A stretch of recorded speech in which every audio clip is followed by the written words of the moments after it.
नमस्कार दोस्तों, मैं अभिजीत आपका बहुत-बहुत स्वागत करता हूँ हमारे यूट्यूब चैनल मास्टरमाइंड टेक में। दोस्तों आज मेरे हाथ में है भारत का सबसे पहला इमोबिलाइज़र सिस्टम रिपेयर बुक। ये जो बुक है ये hitech automobile skill development academy ने पब्लिश किया है। तो ये जो बुक है ना, इसमें बताया गया है कि इमोबिलाइज़र क्या होता है, कार में इमोबिलाइज़र होता है, वो क्या होता है, कैसे काम करता है, इमोबिलाइज़र के कंपोनेंट्स हैं, कौन-कौन से कंपोनेंट इंपॉर्टेंट है इमोबिलाइज़र में, जैसे कि ईसीयू हो गया, बीसीएम हो गया, हमारी चाबी हो गई, ट्रांसपोंडर हो गया, इमोबिलाइज़र का स्मार्टा हो गया, या फिर कुछ गाड़ियों के जो इमोबिलाइज़र है जैसे हमारे वॉक्सवैगन ग्रुप के वो क्लस्टर मीटर में होते हैं। तो वो मतलब कैसे पहचानना है कि कौन-सा फ़ॉल्ट है, किस मॉड्यूल में फ़ॉल्ट है, कौन-सी गाड़ी में कौन-सा आईडी लगेगा। ये जो इन्फॉर्मेशन ये बहुत बड़ी इन्फॉर्मेशन है, क्योंकि बहुत सी गाड़ियाँ हैं मार्केट में और हर कोई नहीं बता सकता कि कौन-सी गाड़ी में कौन-सा आईडी लगेगा। तो इसमें हम मैकेनिक है वो फँस जाते हैं, क्योंकि गलत आईडी होता है, कभी-कभी होता है गलत आईडी हम प्रोग्राम करने की कोशिश करते हैं, प्रोग्रामिंग फेल हो जाता है। तो ये जो सारी चीज़ें हैं ना, ये इमोबिलाइज़र सिस्टम बुक में आपको मिलेगी। तो इसका डिटेल में हम अभी इन्फॉर्मेशन लेने वाले हैं इस वीडियो में। इस बुक के जो राइटर है ना जगदीश सिंह जी, वो बहुत बड़ा और बहुत अच्छा काम कर रहे हैं टेक्नीशियंस के लिए, मैकेनिक के लिए, या फिर जो भी ऑटोमोबाइल एंथुसियास्ट है उनके लिए। उनको ये है ना पूरा काबिल बना के ही छोड़ेंगे। इंडिया के जो जो मैकेनिक है ना, उनको ये पूरा मतलब ए टू जेड नॉलेज दे रही है इन बुक के माध्यम से। और बुक के माध्यम से या फिर इनके जो ट्रेनिंग प्रोग्राम है उसके भी माध्यम में, उसके बाद मैं आगे करने वाला हूँ। क्योंकि ये जो बुक है ना, ये पूरा मतलब आप ऑटोमोबाइल से रिलेटेड हो ना, आपके लिए पूरा खजाना है, मतलब सोना है आपके लिए। ये जो इन्फॉर्मेशन इस बुक में मिलेगी ना आपको, बुक के अलावा मतलब किधर भी नहीं मिलेगी। मिलेगी छोटी-मोटी मिलेगी, ऐसा नहीं मिलेगी। लेकिन एक साथ इतनी इन्फॉर्मेशन आपको कहीं नहीं मिलेगी। ये इतना बढ़िया काम कर रहे हैं ना मैकेनिक के लिए। सबसे पहले इन्होंने ये बुक निकाली, देखो बेसिक ऑफ मैकाट्रॉनिक्स। इसमें जो भी है ईसीएम वगैरह है, ये मैंने रखी थी इसके लिए थोड़ी, मतलब यूज़ भी करता हूँ मैं, तो थोड़ी सी गंदी हो गई है, ठीक है। तो इसमें सब सेंसर्स वगैरह, इलेक्ट्रॉनिक सिस्टम है, वोल्टेजेस है, रेजिस्टेंस है, कैसे मेजर करना है, क्या करना है, इसमें बेसिक सिखाया उन्होंने। उसके बाद उन्होंने ये देखो ईसीएम रिपेयर बुक निकाली पार्ट 2। इसमें उन्होंने ईसीएम के रिलेटेड सब बताया है। ईसीएम में कौन सा वोल्टेज का आता है, कितना रेजिस्टेंस आता है, कौन सी आईसी पावर आईसी है, एमसीयू कौन सा है, ये देखो ये रेजिस्टेंस है, मल्टीमीटर में क्या रीडिंग आनी चाहिए, कौन कौन सी गाड़ी में प्रॉब्लम है, कुछ गाड़ियों में जो मतलब कॉमन प्रॉब्लम आते हैं उसके भी इन्होंने इसमें बताया है, उसका सॉल्यूशन भी बताया है। तो ये सर ये देखो स्विफ्ट का ये आईसी वगैरह है। ये देखो radiator cooling fan motor relay 2 output. तो सिस्टम आईसी से कौन सी पिन जाती है, क्या होता है, मतलब पूरा ए टू जेड इन्होंने बताया। देखो ये पूरा पिन आउट बताया है, ठीक है। इससे मतलब मैकेनिक को काम करने में ना एकदम आसानी हो गई, क्योंकि जो भी ये गाड़ी का सिमेटिक है ना, वो इधर मिल गया मैकेनिक को पूरा, मतलब आपको एक बुक में सारी इन्फॉर्मेशन मिल गई, जो भी मार्केट में गाड़ियाँ हैं, रेगुलर गाड़ियाँ हैं उनकी, ठीक है। ये देखो ये मैक्सिमम का ही सिम है। ये इन्होंने पार्ट 2 निकाला, और अभी हम बात करने वाले हैं पार्ट 3 की। ये देखो ये इमोबिलाइज़र सिस्टम रिपेयर बुक है, ठीक है। इसमें आपको दिखेगा फोटो में ईसीएम है, इधर इसका इमोबिलाइज़र है, चाबी है, ये देखो चाबी है, चाबी के ट्रांसपोंडर चिप है, ठीक है। तो बुक देख के आपको समझ में आता है कि इसके अंदर क्या होने वाला है। इसकी चाबी और इमोबिलाइज़र सिस्टम का ए टू जेड इसमें आपको मिलने वाला है। तो अभी ये इमोबिलाइज़र सिस्टम रिपेयर बुक क्यों ज़रूरी है, इसको पढ़ना या फिर इसको सीखना क्यों ज़रूरी है। अगर आप छोटे मोटे मैकेनिक हो, ठीक है, तो आपका कुछ संबंध नहीं है चाबी प्रोग्रामिंग से, आप बोलोगे मुझे क्या इससे कुछ लेना देना है। कभी कभी क्या होता है, गाड़ी हमारे पास काम के लिए आती है और आने के बाद कुछ ना कुछ उसमें 19-20 हो जाता है, गाड़ी इमोबिलाइज होने लगती है। इमोबिलाइज होने के बाद गाड़ी स्टार्ट नहीं होती, फिर कस्टमर के साथ उसका मैकेनिक का रिलेशन ख़राब हो जाता है, फिर बाहर से कोई टेक्नीशियन बुलाने पड़ता है, वो चार्जेस लेता है, मतलब पूरा नुकसान होता है, नाम भी ख़राब होता है। तो लेकिन आप अगर मैकेनिक हो, आप छोटा मोटा इंजन का काम कर रहे हैं, इलेक्ट्रॉनिक से आपका कुछ मतलब लेना देना नहीं है, फिर भी आपको छोटा मोटा नॉलेज होना चाहिए इमोबिलाइज़र का, क्योंकि इमोबिलाइज़र सिस्टम है ना, ये बहुत रुलाती है, ठीक है।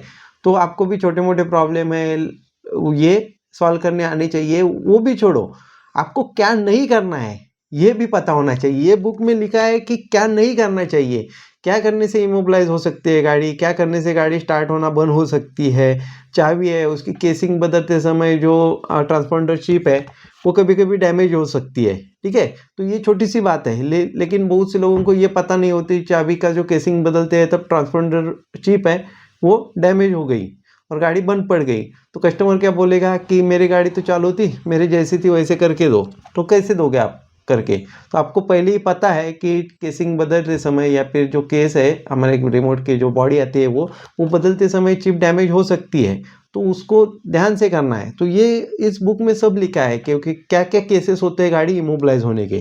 ठीक है, तो स्टेप बाय स्टेप अभी बुक में क्या क्या है वो देखेंगे। पूरा तो मैं दिखा नहीं सकता क्योंकि दिखा नहीं जाऊंगा तो मतलब बहुत बड़ा लंबा वीडियो बनेगा। आपको सारा कुछ जानना है तो आपको ये बुक है वो परचेस करना पड़ेगा। बुक परचेस करने के लिए डिस्क्रिप्शन में भी मैंने नंबर दिया है, स्क्रीन पे भी आपको नंबर मिला होगा, तो स्क्रीन पे भी जो भी नंबर है उस पर आप कांटेक्ट करके ये बुक है, ये हिंदी एडिशन है, इंग्लिश एडिशन भी है, ये आप परचेस कर सकते हो। ये बुक का आपको फ्रंट कवर कुछ इस तरह दिखाई देता है और बैक कवर इस तरीके से दिखाई देता है। ये देखो, ये इनका एड्रेस है, ये नंबर्स वगैरह है, इस नंबर पे आप कॉल करके या फिर कांटेक्ट करके बुक वगैरह मंगा सकते हो। ठीक है, तो बुक खोलते समय आपको ये देखो, ये जगदीश सिंह जी है इस बुक के राइटर। इन्होंने मतलब इतना जो एक्सपीरियंस है ना पूरा, मतलब ये जो जगदीश सिंह जी है ना, ये मतलब ऑटोमोबाइल सेक्टर में बहुत बड़े आदमी है, क्योंकि इनके पास जो नॉलेज है ना ये मतलब किसी के पास होना इतना मतलब पॉसिबल नहीं है। तो बहुत सारा नॉलेज है इश्यू से रिलेटेड, आपका इमोबिलाइजर से रिलेटेड, कार से रिलेटेड बहुत बड़ा नॉलेज है। और बहुत साल इन्होंने मतलब ज़िंदगी के जितने भी साल है ना वो साल, उतने साल उन्होंने एक्सपीरियंस लेने में खर्च किए। वो सारा एक्सपीरियंस वो हमें बुक के माध्यम से, इनके कोर्सेज के माध्यम से दे रहे हैं। ठीक है, ये बहुत अच्छा काम कर रहे हैं, बहुत बड़ा काम कर रहे हैं। ठीक है, इन्होंने प्रस्तावना में ये लिखा है, इस पुस्तक का विषय इमोबिलाइजर सिस्टम संबंधित है। इसमें बताया गया है कि इमोबिलाइजर सिस्टम क्यों बनाया है, कौन कौन से कंपाउंड से मिलके बनाया है। ठीक है, सिस्टम में खराबी आ जाए तो कैसे रिपेयर किया जाता है, यह जानकारी टेक्नीशियन स्टूडेंट के लिए दी गई है। क्योंकि इमोबिलाइजर सिस्टम में कोई समस्या आती है तो हमारे देश के टेक्नीशियन है उनको ठीक से न समझने के कारण समस्या में उलझे जाते हैं, जैसे मैंने बताया, जिनसे उनको इमोबिलाइजर सिस्टम रिपेयर करने में समस्या का सामना करना पड़ता है और इनके उनका समय भी बर्बाद होता है। और जैसे मैंने बताया रिलेशन ख़राब होता है, दूसरा टेक्नीशियन बुलाना पड़ता है, पैसा खर्च होता है। ठीक है, ये सारी बातें ये उन्होंने लिखी हुई है प्रस्तावना में। ठीक है, तो इसमें पहले देखेंगे इमोबिलाइजर सिस्टम ओवरव्यू, म्हणजे मतलब इमोबिलाइजर का सिस्टम है ना इसमें क्या क्या है ये देखो। ओवरव्यू में देखो कि ट्रांसपॉन्डर है, ये ट्रांसपॉन्डर है, ये एक ट्रांसपॉन्डर है, ये ट्रांसपॉन्डर। तो ट्रांसपॉन्डर दिखने में बहुत से बार कॉमन लगते हैं लेकिन उनका आईडी अलग अलग होता है, मतलब उनमें सॉफ्टवेयर अलग अलग होता है, प्रोग्रामिंग अलग अलग होती है। ये देखो इन्होंने सारा बताया है। देखो ये देखो, शेवरलेट की कार से उनमें कौन से आईडी लगेंगे, फिएट की कार है उनमें कौन सा आईडी लगे, सारी कार में मॉडल के हिसाब से उन्होंने बता दिया है कि कौन सी गाड़ी में कौन सा आईडी लगेगा। तो इतना आसान काम कर दिया है। देखो ये और ये हो गया, ट्रांसपॉन्डर के बारे में बताया है, इमोबिलाइजर और एंटीना कॉइल के बारे में बताया है। ठीक है, ईसीएम के बारे में बताया है। तो आगे देखेंगे हम, सारे चैप्टर तो मैं नहीं दिखा सकता, आपको कुछ कुछ चैप्टर दिखा देता हूँ इसमें से। ठीक है, ये हो गया ट्रांसपॉन्डर की जानकारी। ये देखो ट्रांसपोर्टर क्लोनिंग कैसे करते हैं, मतलब आपको की कॉपी करनी है तो कैसे करते हैं इसकी जानकारी देने दी है। ये एंटीना कॉइल है, ये पीसीबी है। ये देखो ये स्कोडा का है, ये मीटर है और इसके एंटीना कॉइल है, ये मीटर के अंदर इसका इमोबिलाइजर होता है। ये देखो ये सुजुकी का बीसीएम के अंदर होता है। मतलब अभी ये मैन्युफैक्चरर है ना, इन्होंने भी इतना सीधा साधा काम नहीं रखा है। कुछ मैन्युफैक्चर है वो क्या करते हैं मीटर में इमोबिलाइज़र देते हैं, कुछ मैन्युफैक्चर है ये क्या करते हैं ये आपके बीसीएम में इमोबिलाइज़र डाल देंगे। कुछ मैन्युफैक्चर है ये आपको चाबी के साइड में जो मतलब ये होती है ना हमारा एंटीना कॉइल, वो और इमोबिलाइज़र एक कॉमन बना देंगे। ऐसा मतलब ऐसा सीधा साधा काम नहीं है ये बहुत, ये जो काम है बहुत कॉम्प्लिकेटेड काम है, क्योंकि कौन से भी गाड़ी में इमोबिलाइज़र कहाँ है ये ढूंढने में ही दिन चला जाएगा। अगर ये बुक आपके पास है तो 2 मिनट का काम है, क्योंकि सर ने इसमें सब बता दिया है, कुछ भी छुपाया नहीं है आपसे। ठीक है, तो ये ऐसा कुछ मिलता है। ये इमोबिलाइज़र के डायग्राम पिन आउट मिलते हैं आपको, ठीक है। ये आईडी कौन कौन सी है ये बताया है उन्होंने। ये देखो ये चैप्टर 2 है, इमोबिलाइज़र सिस्टम एक्टिवेशन। मतलब इमोबिलाइज़र सिस्टम में ये एक्टिवेशन कब होता है, मतलब कार आपके पास आई तो बंद पड़ी, तो बंद पड़ने के क्या कारण, क्या करने से मतलब बंद पड़ती है। तो इससे पता ही चलता है कि गाड़ी के साथ तो मतलब कैसा बर्ताव करना चाहिए कि वो इमोबिलाइज ना हो, ठीक है। तो ये जो कारण होते हैं, स्मार्ट की में बैटरी लो होना, ट्रांसपोंडर डैमेज होना, तो ये सारे सर ने जो भी इसके रीजंस है, केसेस है, ये बताया है, ठीक है। चैप्टर 3 में आप देखोगे इमोबिलाइजर सिस्टम से संबंधित फॉल्ट कोड, जो इमोबिलाइजर सिस्टम के संबंधित फॉल्ट कोड आते हैं, तो ये जो फॉल्ट कोड क्या क्या आते हैं, किस कारण आते हैं, उनको सॉल्व कैसे करना है, ये इन्होंने बताया है। चैप्टर 4 में की प्रोग्रामिंग के बारे में ध्यान रखने योग्य बातें। तो इसमें क्या होता है, आपके पास स्कैनर है, बहुत से मैकेनिक ऐसे हैं उनके पास स्कैनर है, उसमें की प्रोग्रामिंग का ऑप्शन भी है, लेकिन उनकी इतनी हिम्मत नहीं होती कि की प्रोग्रामिंग करे, क्योंकि वो डरते कि कुछ 19-20 हो गया तो कुछ, तो वो देखते भी नहीं, काम करते भी नहीं, कुछ को तो पता ही नहीं है कि प्रोग्रामिंग कैसे करते हैं। तो सर ने इसमें बताया है कि प्रोग्रामिंग करते समय क्या क्या बातें ध्यान में रखनी है। तो आपके पास स्कैनर है, तो ये सर ने पूरा मतलब इसमें आपको गाइड किया है कि कैसे की प्रोग्रामिंग करनी है। ये देखो सेंसर की मेथड, और मतलब क्या करना होता है कि प्रोग्रामिंग करते समय उसको प्रेपर क्या करना है, कि प्रोग्रामिंग से पहले क्या क्या जो बातें हैं वो ध्यान में रखनी पड़ती है, ये सारी चीज़ें सर ने इसमें बता दी है, ठीक है। टेक्नीशियन को की संबंधित आने वाली प्रॉब्लम क्या क्या आती है ये भी इसमें बताया है। ये देखो स्विफ्ट के कस्टम मीटर में आने वाली सिक्योरिटी लाइट ब्लिंक करने लग जाती है, मेन रिले को चेंज करने के उपरांत दोबारा की प्रोग्राम नहीं करनी पड़ती है, परंतु यदि किसी ने इमोबिलाइजर सिस्टम के साथ छेड़छाड़ की तो रिले चेंज करने के बाद भी की प्रोग्रामिंग करनी पड़ती है। तो ये देखो ये प्रॉब्लम छोटा सा रिले का होता है, इसके कारण स्विफ्ट में क्लस्टर मीटर की जो लाइट है वो ब्लिंक करनी पड़ती है। तो हमको क्या लगता है कि कुछ 19-20 हो गया, की प्रोग्राम करनी पड़ेगी, इमोबिलाइजर ख़राब हो गया, ईसीयू ख़राब हो गया, लेकिन प्रॉब्लम होता है छोटा सा होता है, एक रिले का प्रॉब्लम होता है, ठीक है। तो वो रिले डालने से तुरंत गाड़ी ओके हो जाती है, लेकिन किसी ने उसमें छेड़छाड़ कर दी तो फिर गड़बड़ हो जाती है। तो ये सारी चीज़ें सर ने एकदम क्लियर बता दी है कि क्या करना है क्या नहीं करना है, कौन सा प्रॉब्लम किस कारण आता है, छोटा सा प्रॉब्लम कौन सा है, छोटा सा प्रॉब्लम हम बड़ा कब बना देते हैं, ठीक है, बड़े बड़े प्रॉब्लम है वो कैसे सॉल्व करनी है, ये सारी चीज़ें। ये देखो ये वैगन का बताया है, क्लस्टर में स्कोडा का वगैरह, तो ये सारी चीज़ें बताइए, ठीक है। ये देखो ये की प्रोग्रामिंग की पूरी प्रोसेस इन्होंने स्क्रीनशॉट के साथ बता दी है। ये देखो पिन कोड कैसे कैलकुलेट करना है, पिन कोड इमोबिलाइज़र, ये देखो ये सारी चीज़ें मतलब एकदम A to Z, मतलब कोई अनपढ़ भी इसको पढ़ेगा ना तो वो भी कर पाएगा, इतना एकदम सीधी सादी भाषा में सर ने बताया है। मतलब बहुत मुझे तो काफ़ी अच्छा लगा, मैं तो ये काम करता हूँ की प्रोग्रामिंग वगैरह, लेकिन ये देखने के बाद मुझे भी मज़ा आया, क्योंकि इतना डीप में नॉलेज सर ने बुक में दिया है ना, इतना डीप में नॉलेज मुझे भी नहीं था। मैं करता था की प्रोग्रामिंग वगैरह सब करता था, लेकिन जो डीप नॉलेज बोलते हैं ना वो इस बुक से मुझे मिला। ये देखो ये इसमें व्हीकल वगैरह है, ये स्कैनर का पूरा स्क्रीनशॉट, ये देखो ईसीएम कैसे रिप्लेस करते हैं, ये सारे प्रोसेस सर ने एकदम प्रॉपरली दी है। ये देखो महिंद्रा की दी है, पहले हमने देखी मारुति की, अभी ये महिंद्रा की दी है, तो ये सारी दी है, ये सारी का हर एक कंपनी के आगे देखेंगे, ठीक है, क्योंकि सारी कंपनी का मैं नहीं दिखा था। ये देखो ये व्हीकल का इमोबिलाइज होना मतलब क्या है, इमोबिलाइज कब होती है, कैसे होती है, इमोबिलाइज हो गई गाड़ी है, बंद पड़ी गाड़ी है, वो कैसे स्टार्ट करेंगे, ये जो सारी चीज़ें हैं ना ये सर ने इसमें बता दी है। बहुत से और वायरिंग का प्रॉब्लम होता है तो की प्रोग्राम नहीं हो पाती, तो वायरिंग कैसे चेक करना है, कैन लो कैन है, शॉर्ट तो नहीं है, ओपन सर्किट तो नहीं है, कैसे चेक करना है। इसके बाद देखो ये स्मार्ट की सिस्टम, अभी जो लेटेस्ट आई है गाड़ियाँ उनमें स्मार्ट की होती है, तो स्मार्ट की में जो बातें जो ध्यान में रखते हैं वो क्या क्या है, देखो उसमें की हो गई, एंटीना हो गया, पुश बटन हो गया, बीसीएम हो गया, ईएसएल, स्टीयरिंग में इलेक्ट्रॉनिक लॉक होता है उसमें, उसको ईएसएल कहते हैं, ईएसएल हो गया, ईसीएम हो गया। तो ये सारी लेटेस्ट जानकारी है ना, ये भी सर ने इस बुक में दी है, लेटेस्ट जानकारी बहुत से लोगों को नहीं है, ठीक है।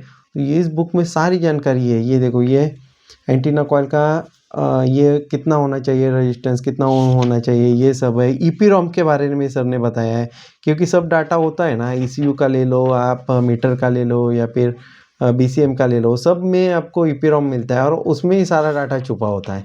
तो ईपीरॉम के बारे में भी सर ने बताया, ईपीरॉम कैसे रीड करना है वो भी बताया है। ये देखो, ये सर्किट डायग्राम है, ओबीडी कनेक्टर कैसे मतलब सारी चीज़ें कनेक्टेड रहती है ये बताया है। ठीक है, ये देखो, ये ईपीरॉम का रीड और राइट करने का टूल है। तो ईपीरॉम कैसे रीड और राइट करते हैं ये बताइए। देखो, ये सारी चीज़ें पूरा मतलब डायग्राम के साथ है पूरा, मतलब समझने में कुछ भी दिक्कत नहीं है। ये देखो, ये ईपीरॉम आईसी, ये देखो ईपीरॉम आईसी के जो सीरियल नंबर होते हैं, कौन सी सीरीज़ है क्या है, ये सारी चीज़ें बताइए। देखो, ऐसे ईपीरॉम आईसी होती है। ठीक है, ईपीरॉम के टैपर साइड कौन सी है, डॉट किधर होता है, क्या होता है, मतलब उल्टी ना लगे इसके लिए सब पूरा मतलब डायग्राम के साथ पिक्चर्स के साथ दिया है। ये देखो, ये ईपीरॉम प्रोग्रामर, ठीक है, वो कैसा मतलब ईपीरॉम भी कैसे प्रोग्राम करना है। ईपीरॉम के बाद आता है एमसीयू। अभी ये बहुत सी लेटेस्ट गाड़ी है उसमें एमसीयू आया है। ठीक है, तो एमसीयू रीड राइट कैसे करते हैं ये देखो, ये पूरा पता है। ये एमसीयू का पिन आउट वगैरह कैसा होता है, क्या होता है। ये देखो, ये एमसीयू रीड करने की पूरी प्रोसेस, मतलब ये प्रोसेस मतलब अभी समझ गए होंगे कि किस तरीके की नॉलेज है इसमें, कितनी एडवांस नॉलेज है। ये देखो, VVDA2 से क्या क्या करते हैं, इमोबलाइज़र कैसे रीड राइट करते हैं, कैसे प्रोग्राम करते हैं। ठीक है, ये रजिस्टर्स कैसे मतलब उनका वैल्यू लेते हैं, ये सारे डायोड वगैरह, मतलब जो भी इलेक्ट्रॉनिक कंपोनेंट है ना उसका टेस्टिंग बताया है।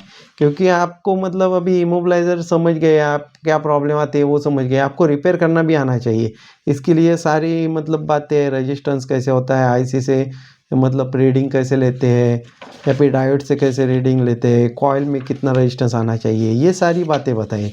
ये देखो, ये क्रिस्टल है, क्रिस्टल का भी यूज़ बताया है। क्रिस्टल क्या काम करता है, क्रिस्टल ख़राब होने से क्या दिक्कत आती है, उसको रिपेयर कैसे करते हैं, ये सारी चीज़ें मतलब इस बुक में आपको मिल जाती है। मतलब जितना बताओ ना उतना कम है। आप पढ़ोगे, ये तो ऊपर ऊपर का है, इतना लंबा वीडियो बन गया। अब समझो आप अगर इसको पढ़ोगे ना तो कितनी नॉलेज मिलेगी आप। Hitech automotive skill development academy बहुत अच्छा काम कर रही है। ठीक है, इन्होंने सिर्फ बुक्स नहीं लिखी, इनके जो कोर्सेस है ना उसके प्रोग्राम भी चलते हैं। 1 महीने का, 2 महीने का, 6 महीने का कोर्स इनके यहाँ अवेलेबल है। ये देखो, ECM रिपेयर की ट्रेनिंग देते हैं, स्कैनिंग की ट्रेनिंग देते हैं, मीटर रिपेयरिंग की ट्रेनिंग देते हैं, इमोबलाइज़र रिपेयरिंग की ट्रेनिंग देते हैं, ECU प्रोग्रामिंग की देते हैं, सेंट्रल लॉक मॉड्यूल रिपेयर की, एयरबैग रिपेयर एंड रीसेट की ट्रेनिंग, EPS ECM रिपेयर की ट्रेनिंग देते हैं। इनके ट्रेनिंग प्रोग्राम भी मतलब चलते हैं, इनके कोर्सेज भी चलते हैं और एकदम बेस्ट कोर्सेज मतलब बेस्ट नॉलेज और बेस्ट ट्रेनिंग आपको ये प्रोवाइड करते हैं। इनके ये कॉन्टैक्ट नंबर है, इस पर कॉन्टैक्ट करके आप अगर इंटरेस्टेड है ट्रेनिंग लेने में तो ट्रेनिंग भी ले सकते हो इनसे। और स्क्रीन पे भी नंबर आपको दिखेगा, ये भी नंबर दिख रहे हैं और आपको डिस्क्रिप्शन में भी नंबर मैं दे दूँगा, वहाँ पर आप कॉन्टैक्ट करके इनको इनसे कॉन्टैक्ट करके आप ट्रेनिंग ले सकते हो। जो भी मैंने वीडियो में बताया है ये बुक का मतलब 10% भी नहीं है, इससे बहुत बड़ा ज्ञान ये इस बुक में छुपाया है। मतलब ये बुक नहीं है, ये पूरा ज्ञान का भंडार है, पूरा मतलब एक खजाना है। जो आप ऑटोमोटिव से रिलेटेड है तो आपके लिए ये खजाने से कम नहीं है, पूरा A to Z नॉलेज है इसमें। ठीक है, ये बुक अगर आप परचेस करते हो तो आपका पैसा ये वेस्ट नहीं जाएगा, उसके 1000 गुना आपको नॉलेज मिलेगा। ठीक है, जो पैसा खर्च करके भी नॉलेज मिलता नहीं है वो बुक में, इस बुक में आपको नॉलेज मिलेगा। तो ये जो बुक है ये आप ऑटोमोटिव से रिलेटेड है तो परचेस कर सकते हो। आपको नॉलेज लेने में इंटरेस्ट है, आपको ऑटोमोटिव की नॉलेज लेनी है, इलेक्ट्रॉनिक की नॉलेज लेनी है तो आप ये बुक परचेस कर सकते हो। तो स्क्रीन पे नंबर आया होगा या फिर डिस्क्रिप्शन में भी मैंने नंबर दिए है, उस पर कॉन्टैक्ट करके ये बुक है आप परचेस कर सकते हैं। हिंदी में भी मिलेगा आपको, इंग्लिश में भी मिलेगा, या फिर कोर्सेज भी आपको ज्वाइन करने हैं तो डिस्क्रिप्शन में नंबर मिलेगा, उस पर कॉन्टैक्ट करके आप कोर्सेज भी ज्वाइन कर सकते हो। तो आशा करता हूँ ये वीडियो आपको काफ़ी अच्छा लगा होगा। अगर ये वीडियो आपको अच्छा लगा तो प्लीज़ ये वीडियो लाइक कर दीजिए, अपने दोस्तों के साथ शेयर कर दीजिए, और आप नए हो, आपने हमारा चैनल अभी सब्सक्राइब नहीं किया है तो हमारा चैनल भी सब्सक्राइब कर दीजिए, ताकि ऐसे ही नए नए वीडियो में आपके लिए लाता रहता हूँ।